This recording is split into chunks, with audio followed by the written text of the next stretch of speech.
Assalamualaikum warahmatullahi wabarakatuh. Jumpa lagi di channel Matematika Pak Anton. Baik, pada kesempatan kali ini kita akan mempelajari konsep dasar matematika, yaitu tentang limit fungsi trigonometri, dan ini adalah video bagian yang pertama. Oke, sebelum kita mulai jangan lupa untuk mengklik subscribe dengan loncengnya agar channel ini terus berkembang lebih baik lagi. Dan jika ada pertanyaan atau koreksi silakan isi kolom komen. Oke, kita lihat konsep pertamanya. Konsep limit fungsi trigonometri. Nah, di sini diberikan beberapa bentuk limit ya.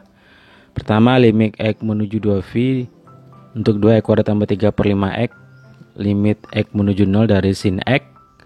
Kemudian ada limit tan x untuk x menuju v per 2, dan di sini cos 2x limit x menuju 0 dari x. Kemudian ada juga limit x menuju 0 dari x per sin x. Oke. Nah, di sini yang merupakan limit fungsi trigonometri adalah yang B, C, dan E. Ya. Kenapa? Karena di dalam operasi limitnya terdapat fungsi trigonometri yaitu sin, tan, dan x per sin x di dalam operasi limitnya. Sedangkan A dengan D itu bukan limit fungsi trigonometri. Karena kenapa? Karena cos 2x-nya tidak dalam bentuk operasi limit. Karena di sini operasi limitnya yaitu x. Kalau yang A jelas berbentuknya 2x kuadrat tambah 3/5x berbentuk aljabar. Jadi yang dimaksud dengan limit fungsi trigonometri adalah fungsi trigonometri yang dibentuk dalam operasi limitnya. Begitu, berarti seperti ini, sin, tan, atau x per sin x. Oke. Nah, kemudian nilai fungsi trigonometri seperti yang kita ketahui dalam konsep limit, limit itu punya nilai jika limit kirinya sama dengan limit kanannya, gitu ya. Artinya nilai limit dari kirinya sama dengan nilai limit dari kanannya, gitu. Untuk jelasnya kita lihat contoh berikut. Oke. Misalnya kita ingin mencari berapakah nilai limit x menuju v per 2 dari sin x, gitu ya. Nah, di sini diberikan grafik sin x, gitu ya. Nah, dan kita ingin mendekati x-nya v per 2. Nah, kita tahu ketika nilai sin adalah v per 2, x-nya v per 2, maka nilainya adalah 1. Begitu ya. Kan sin v per 2 ini kan 90 derajat. Sin 90 nilainya 1. Nah, di sini ya kita akan mendekati dari kanan, dari kiri. Ini kan dari kiri ya. Dari kiri ke kanan. Dari kiri, maka nilai kurvanya akan mendekati nilai 1, begitu ya. Berarti dari kiri nilainya adalah 1. Nah, jika dari kanan, maka nilai grafiknya juga akan menuju 1, gitu ya. Berarti nilai 1. Maka dari sini dapat kita simpulkan bahwa nilai limit dari x menuju v per 2 dari sin x adalah 1. Karena ada baik dari kiri maupun dari kanan nilainya menuju 1, begitu. Oke, ketiga kita lihat beberapa sifat-sifat limit fungsi. Ini juga sebenarnya pernah dibahas ketika kita mempelajari limit fungsi aljabar ya. Ini mirip ya.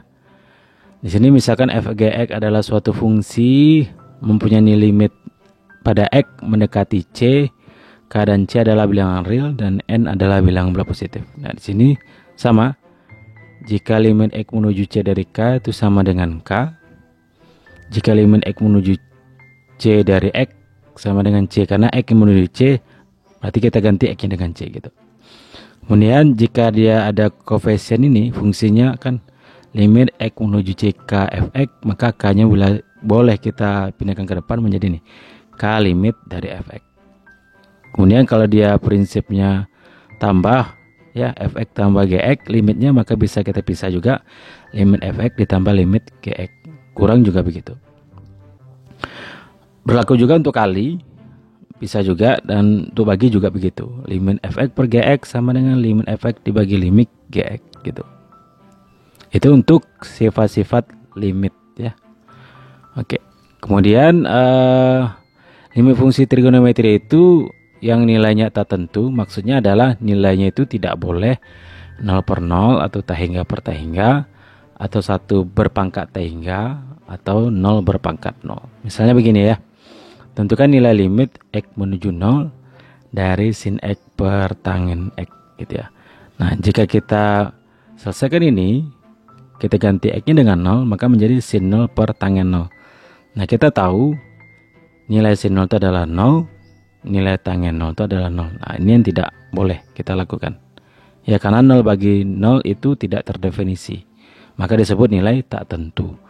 Maka cara menyelesaikannya adalah kita menggunakan sifat dari trigonometri itu sendiri, yaitu tangen ini kita ubah menjadi sin per cos. Nah, sinnya kan boleh kita bagi ini, dapat 1, 1 kan begitu, berarti 1 per seper cos. Nah, cos ini kan boleh ke atas, kan 1 dibagi seper cos adalah limit cos ya. Kita ganti X nya dengan 0, maka cos 0 nilainya adalah 1. Jadi limit sin X per tangen X adalah 1 begitu. Jadi kita tidak boleh bernilai 0 per 0 atau T hingga per T hingga atau 1 pangkat T hingga atau 0 pangkat 0 gitu. Oke, kita lihat teorema Apit. Nah, teorema Apit maksudnya adalah ya, jika f(x), g(x), h(x) merupakan fungsi yang terdefinisi pada interval AB, kecuali mungkin di X sama dengan C, memenuhi hubungan f(x) kecil dari gx kecil dari ax. Maksudnya begini ya, misalnya kita punya limit f(x)-nya sama dengan L dan limit h(x)-nya sama dengan L untuk A ya, kecil sama C, kecil sama B. Berarti C itu di antara A dengan B ya. Maka limit gx itu sama dengan L gitu. Karena kenapa? Karena di sini kan gx kan terletak di tengah antara fx dan hx. Nah, sebagai bukti begini. Kita punya fx kecil dari gx kecil dari hx. Nah, kita operasikan dengan bentuk limit. Jadi begini.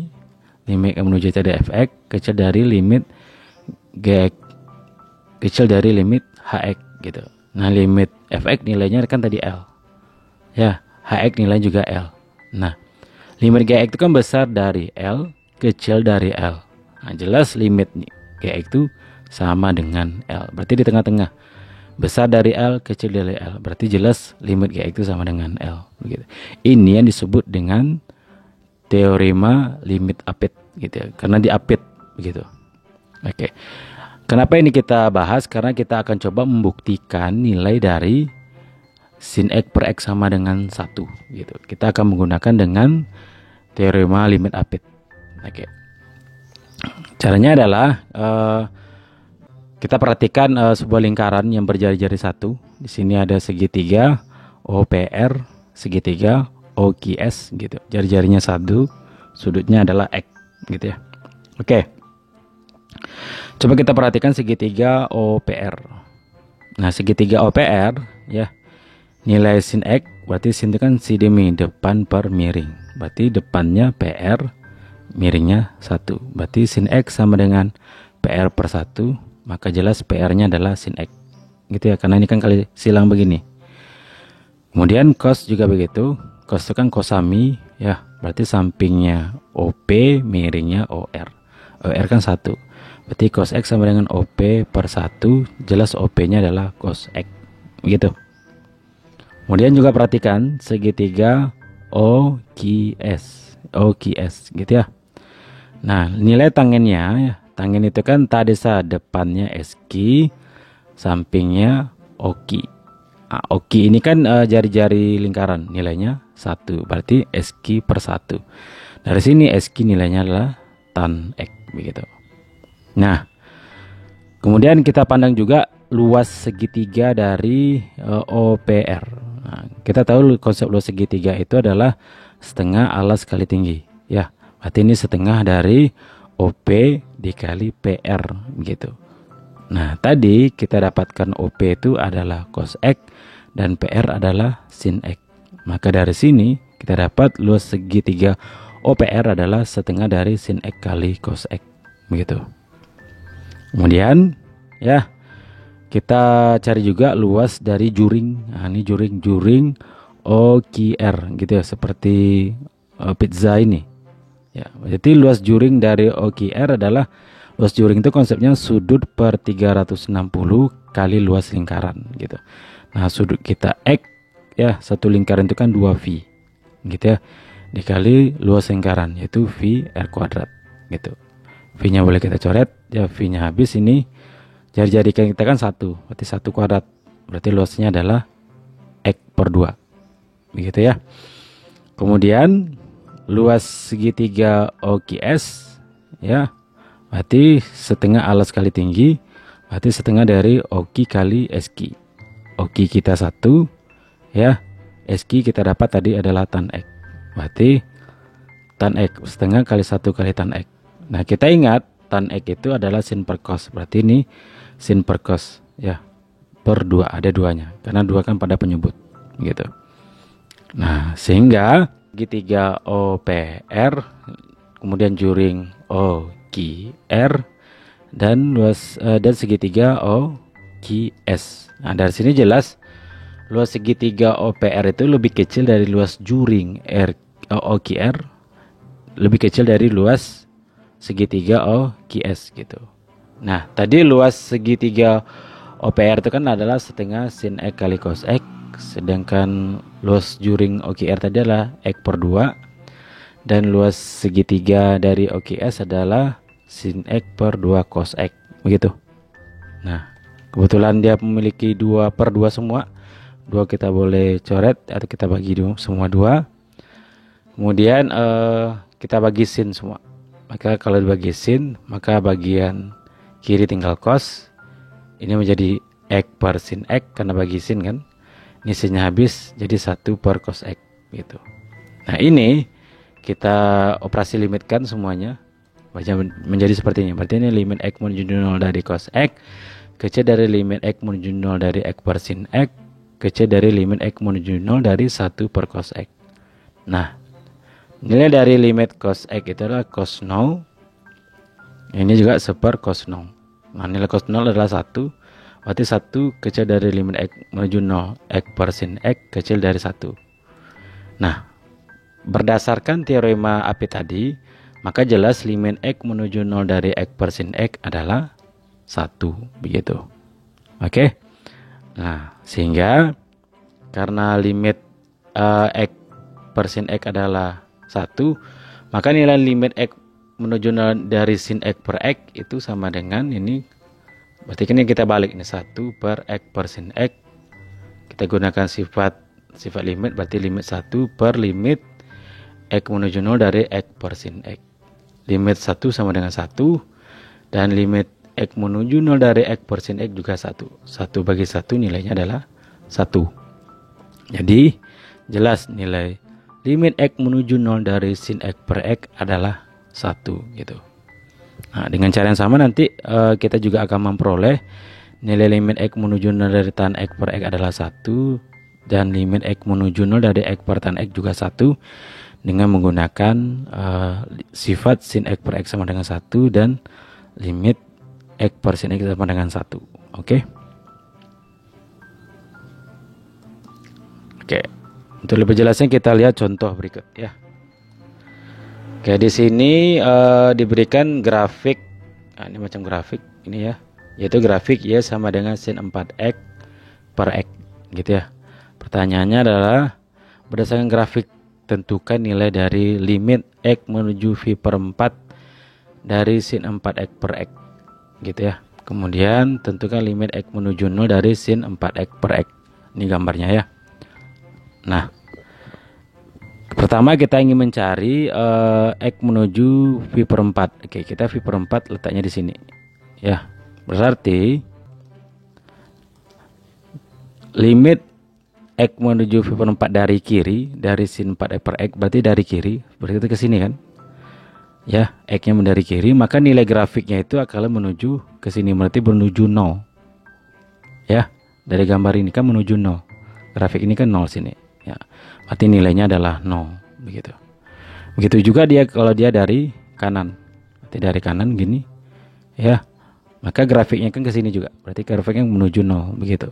Berarti nilai limit kanan dari sin 4x per x adalah 0 untuk x menuju v per 4. Nah, dari sini jelas bahwa nilai dari sin 4x per x untuk x menuju v per 4 adalah 0 begitu. Nah, kita lihat juga untuk x menuju 0. X menuju 0 kan begini. Berarti kalau dia dari kiri seperti ini, dari kiri, maka jelas grafiknya akan menuju 4. Gitu ya. Berarti nilainya adalah 4. Nah, juga dari kanan ya. Kalau dari kanan dia seperti ini, maka kan grafiknya bergeraknya ke sini. Dari grafiknya menuju juga 4. Maka dari sini dapat kita simpulkan bahwa nilai limit x menuju 0 dari sin 4x per x adalah 4 begitu. Jadi begitu cara menentukan limit dari suatu grafik. Kita lihat contoh yang berikut. Tentukan nilai limit dari limit x v per 3 dari 3 cos x per sin 2x. Kemudian limit dari x v per 4 dari sin min x tambah cos x per tangen x. Oke. Pertama, kalau limit x menuju v per 3 dari 3 cos x per sin 2x, nah, maka cukup kita ganti x-nya dengan v per 3. Berarti 3 cos v per 3 dibagi sin 2 dikali v per 3. Nah, v per 3 itu adalah 60 derajat. Berarti 60 kali 2 adalah 120. Cos 60 adalah nilainya setengah. Sin 120 kan sama dengan sin 60, yaitu setengah akar 3. Setengah boleh kita bagi. Berarti tinggal 3 per akar 3. Kita rasionalkan. Maka kita dapat 3 akar 3 per 3. Kita coret akar 3-nya dapat akar 3. Begitu. Kemudian limit sin min x tambah cos x per tangen x, berarti ini kita ganti x-nya dengan v per 4. Ini dia. V per 4 ini nilai 45 derajat, berarti sin min 45 derajat tambah cos 45 derajat, yaitu sin 45 kan nilainya min setengah akar 2, cos 45 setengah akar 2, per tangen 45 adalah 1. Min setengah akar 2 ditambah setengah akar 2, nilainya 0. Gitu ya. Oke, yang perlu diingat di sini adalah harus mengingat nilai-nilai trigono pada sudut istimewa gitu. Oke, kita lihat contoh lagi. Di sini tentukan nilai limit dari 3 sin 5x per 5x dan limit dari sin 4x per tangen 6x. Nah, di sini ya, kalau kita masukkan nilainya 0 kan 0 per 0. Ini kan tidak boleh. Nah, caranya adalah pertama angka 3 yang kita keluarkan, berarti limit x menuju 0 dari sin 5x per 5x. Maka 5x ini kita misalkan sebagai A. Ya, kalau 5x-nya A, x-nya kan 0. Berarti 5 kali 0 jelas A-nya 0. Maka menjadi gini. 3 limit x menuju 0 dari sin 5x per 5x, kita akan sama dengan 3 limit A menuju 0. Kenapa A-nya menuju 0? Ketika x-nya 0, berarti kan 5 dikali 0, maka A-nya juga 0 gitu. Berarti sin A per A. Gitu ya, karena 5x adalah A. Nah, seperti sifat tadi, jika dia sin A per A dengan A menuju 0, maka jelas nilainya adalah 1. Berarti 3 dikali 1 adalah 3 begitu. Contoh yang kedua, ya, sin 4x per tangen 6x.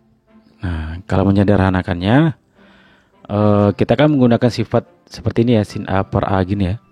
Maka kita cari KPK dari 4 dan 6 yaitu 12. Berarti kita bagi 12x semua. Sin 4x per 12x per tangen 6x per 12x gitu. Nah, supaya kita melibatkan 4x dan juga melibatkan 6x, maka pada pembilang 12x ini boleh kita ubah menjadi begini. Ya, ini kita gunakan sifat limit dulu. Kita pecah di limit sin 4x per 12x per limit tan 6x per 12x. 12x kita rubah menjadi begini. Ya, supaya ada 4x, maka kan 12 ini kan 3 kali 4. Jadi 3-nya kita keluarkan sepertiga sin 4x per 4x. Ini juga kita melibatkan 6x, maka 12 kita jadikan 2 kali 6. Kan jadi 1/2 tan 6x per 6x. Sepertiga kita keluarkan, ya. Setengah kita keluarkan. Gitu. Menjadi limit x menuju 0 sin 4x per 4x per setengah limit x menuju 0 dari tan 6x per 6x. Nah, kita misalkan lagi 4x itu adalah A dan 6x itu adalah B. Maka kita akan peroleh seperti ini. Sama dengan berarti sepertiga. Pertama kan kita kan 4x itu adalah A, berarti A menuju 0 dari sin A per A, sedangkan 6x itu adalah B, berarti B menuju 0 dari tangen B per B. Nah, ini nilainya adalah 1, tangen juga 1, berarti sepertiga kali 1 per setengah kali 1. Sepertiga dibagi setengah, nah maka kita dapat 2/3. Jadi kita tetap menggunakan prinsip limit A menuju 0 dari sin A per A adalah 1, tangen B menuju 0 dari tan B per B adalah 1, begitu. Oke, dari sini dapat kita simpulkan bahwa limit fungsi trigonometri itu adalah fungsi trigonometri yang dibentuk dalam bentuk operasi limitnya. Ya, kemudian nilai suatu limit itu ada jika ada limit kiri sama dengan limit kanannya, ya. Kemudian kita tahu tadi bahwa nilai sin X per X adalah 1 dan limit X menuju dari X per sin X juga 1. Kemudian limit tangen X per X adalah 1 dan limit X menuju dari X per tan X adalah 1, begitu. Oke, terima kasih sudah menonton video kali ini. Mudah-mudahan dapat memahami konsep awal dari limit fungsi trigonometri. Dan sekali lagi jangan lupa untuk mengklik subscribe dengan loncengnya agar channel ini terus berkembang lebih baik lagi. Dan jika ada pertanyaan atau koreksi, silakan isi kolom komen. Tunggu video selanjutnya. Assalamualaikum warahmatullahi wabarakatuh.